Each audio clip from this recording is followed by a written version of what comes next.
Poco X6 Pro versus Poco F5, seri X versus seri F. Memang perang saudara tuh nggak pernah nyantai. Keduanya datang dari perusahaan yang sama dengan spesifikasi yang menggiurkan plus harga yang mepet pula. Bikin calon pembeli jadi bingung. Tapi tenang, dengan adanya video ini gue berusaha membantu kalian untuk kasih lihat mana yang sama, mana yang lebih, mana yang kurang di masing-masing HP supaya nggak salah beli. So welcome back to Up to Date IDN Channel. Nama gue Greg dan La Shakira.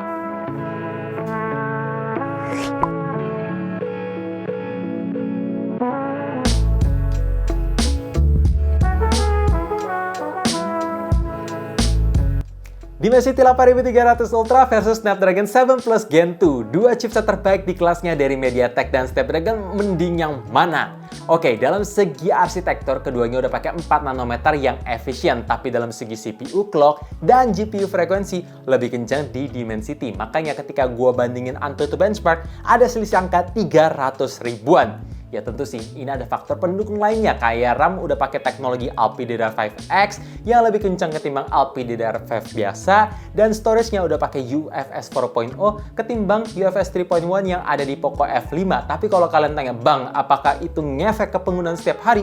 Jawabannya ya jelas enggak lah. Gue pakai buka tutup, multitasking, semuanya bisa berjalan dengan baik, menyenangkan karena HyperOS RAM consumption-nya itu udah makin santuy. Jadi oke-oke aja. Tapi kalau ngomongin soal game berat kayak Genshin Impact, barulah gue berasa ada perbedaan. Ya, keduanya pakai settingan highest plus 60 fps. Gue ngerasa Dimensity itu lebih stabil, FPS rata-rata yang dikasih bisa lebih tinggi, jadi lebih playable. Walaupun dalam segi suhu, di Poco F5 masih sedikit lebih adem.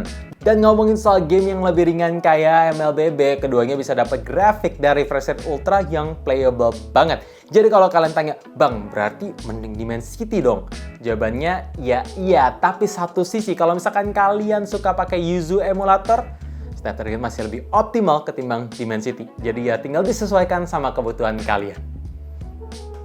HP itu nggak cuma chipset guys, makanya hal kedua yang ditanya banyak orang gimana soal kualitas kamera. Oke, kedua HP ini menggunakan triple setup kamera dengan konfigurasi yang sama. Primary lens-nya menggunakan resolusi 64 megapiksel dengan sensor yang sama, ada 8 megapiksel ultrawide lens dan 2 megapiksel macro lens.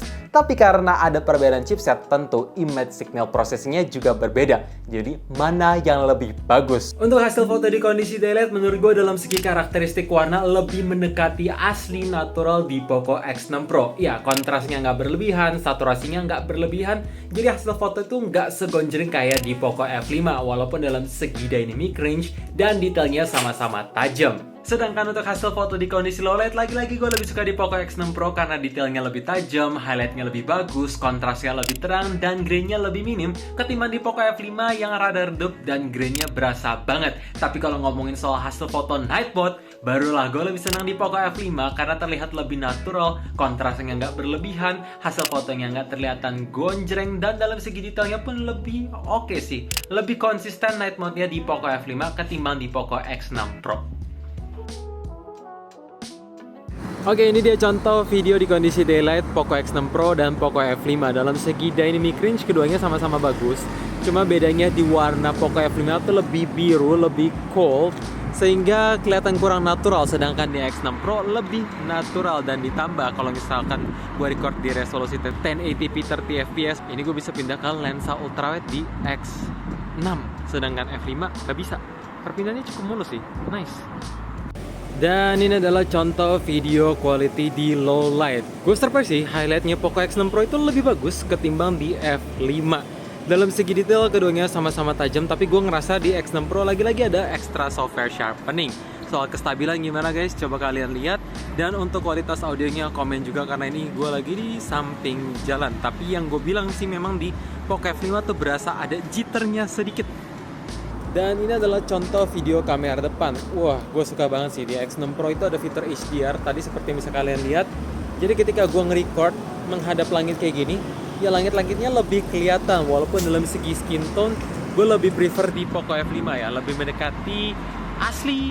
Terus tajamnya juga nggak yang over. Tapi dalam segi kestabilan gimana guys? Dalam jarak yang sama, gue ngerasa di Poco F5 ini lebih deket. Dan untuk mic, coba komen di bawah.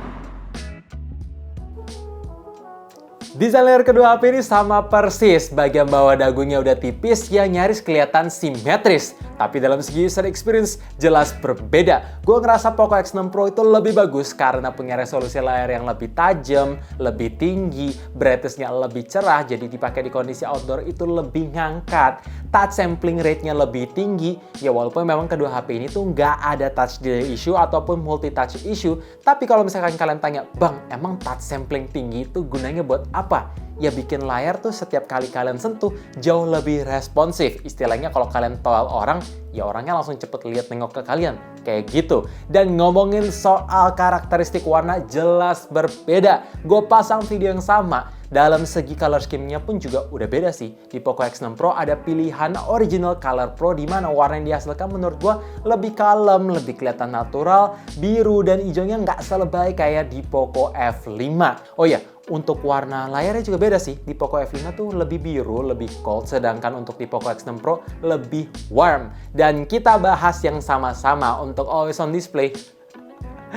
Cuma 10 detik doang, jadi ya bisa dibilang kayak nggak guna kalau misalkan nggak di-tweak. Dalam segi Dolby Vision support, udah. Jadi kalau misalkan kalian nonton konten Netflix yang support Dolby Vision, itu warnanya bisa makin ngejreng. Dan untuk ketahanan layarnya udah pakai Corning Gorilla Glass plus dapat free screen protector bawaan. Jadi tinggal pakai.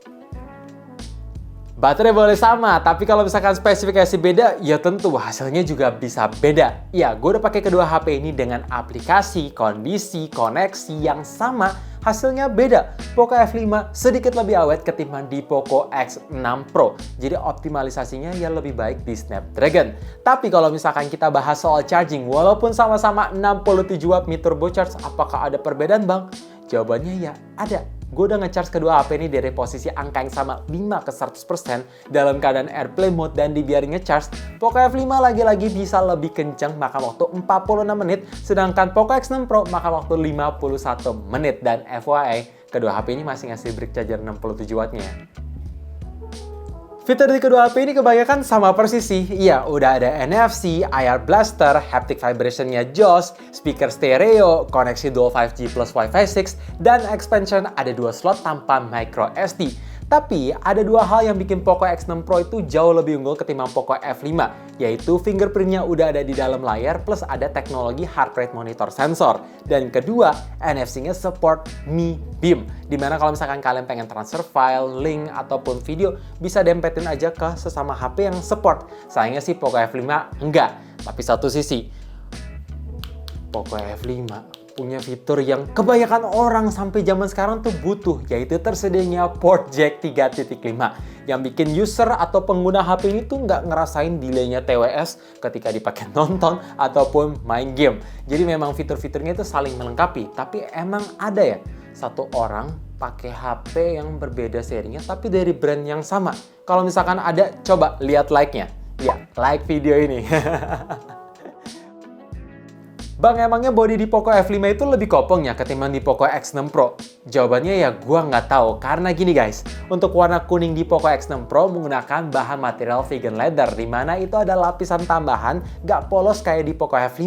Gue mesti pegang yang versi non warna kuning dulu baru bisa ngejawab. Tapi kalau misalkan kalian penasaran, ya di Poco X6 Pro ini sih warna kuningnya nggak ada kopong sama sekali ketimbang di Poco F5 yang masih ada sedikit gap. Tapi overall, frame-nya sama-sama solid dan bahan materialnya sama-sama terbuat dari polikarbonat. Kalau misalkan kalian tanya, Bang, mana yang lebih menyenangkan untuk digrip menggunakan satu tangan? Jawabannya ya jelas Poco F5, karena bodinya lebih tipis dan lebih ringan. Apalagi dalam segi desain, gue juga lebih suka sih. Kelihatan lebih simple, nggak rame aja kayak Poco X6 Pro yang terlalu ribet aja. Apalagi warna kuningnya menurut gue agak lebay ya, walaupun ya masalah selera sih. Kalian lebih suka desain Poco X6 Pro atau Poco F5? Coba komen di bawah. Dan ngomongin soal fitur IP rating, di X6 Pro lebih unggul karena support IP54 di mana bisa tahan cipratan air dari segala sisi. Dan kedua HP ini masih ada free jelly case, tapi ya lagi-lagi Poco X6 Pro lebih premium karena dibuat doff, matte, dan warna abu-abu nggak transparan di Poco F5 atau nggak transparan kayak di Poco F5. Pas video ini direkam, kedua HP ini udah sama-sama run di HyperOS. Jadi ya tampilannya nih up to date. Control center, icon-iconnya makin besar. Dalam segi animasinya itu makin kelihatan seamless. Settingannya makin simple. Pilihan lock screen-nya makin banyak. Plus berasa lebih enteng aja. Tapi kalau ditanya mana yang lebih optimal, menurut gue di X6 Pro sih. Gue nggak pernah menemukan bug aneh-aneh. Tapi satu sisi, di Poco F5, gue nggak tahu ya apakah ini unit gue doang. Jadi refresh rate-nya itu kalau misalkan nggak dipakai HP-nya beberapa jam, suka ngaco. Mesti dipindahin dulu ke 60 Hz, terus baru set ke 120 Hz lagi, biar sentuhannya lebih mulus aja, nggak berasa ada endet-endetnya. Apakah kalian kayak gitu juga guys setelah update ke HyperOS? Coba bantu gue, karena gue beneran nggak tahu sih.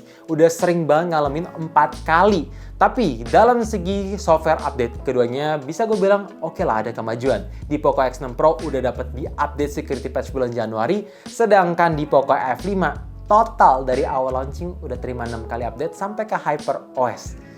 Jadi menarik ya, Poco makin kesini makin rutin. Semoga terus rutin tiap bulan. So guys, kesimpulan dari gue kalau misalkan kalian udah pakai Poco F5, ya udah nikmatin aja, nggak usah upgrade Poco X6 Pro karena kayak nggak worth it. Perbedaannya memang cukup berasa, tapi performa di Poco F5 udah kencang banget.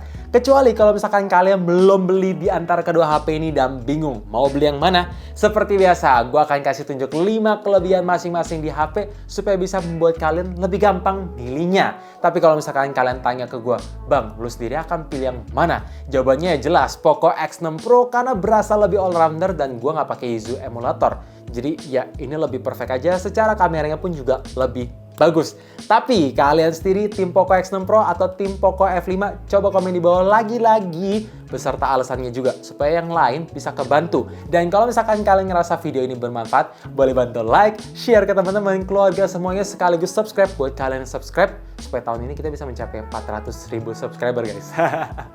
And as always, stay safe, stay healthy, dan stay updated with up to date. Thank you guys.